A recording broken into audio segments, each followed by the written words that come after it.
Goeiedag, ek groet jou in die kosbare naam van Jesus Christus.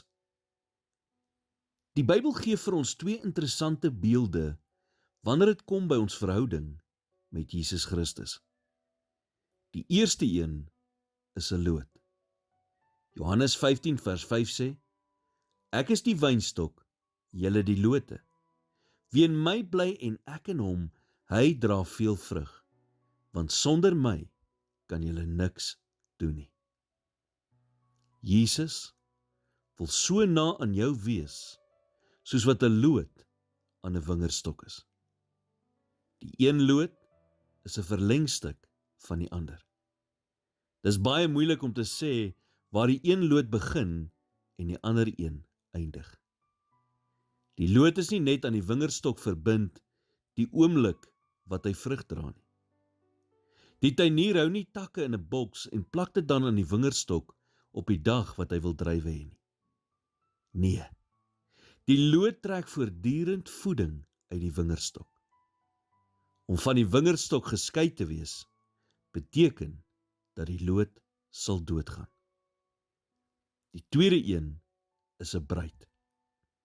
Paulus sê in 2 Korintiërs 11 vers 2, want ek is jaloers oor julle met 'n goddelike jaloersheid, want ek het julle aan een man verbind, om julle as 'n reine maagd aan Christus voor te stel.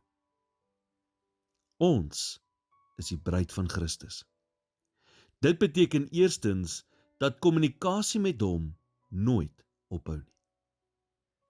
In 'n gelukkige huis praat 'n man nie net met sy vrou wanneer hy iets wil hê nie. Hy kom nie net inloer wanneer hy 'n goeie maaltyd of 'n skoon hemp wil hê nie. Nee, gesonde huwelike het voortdurende kommunikasie. Soms gaan ons na God toe met ons vreugdes, soms gaan ons na hom toe met ons seer, maar ons gaan altyd na hom toe.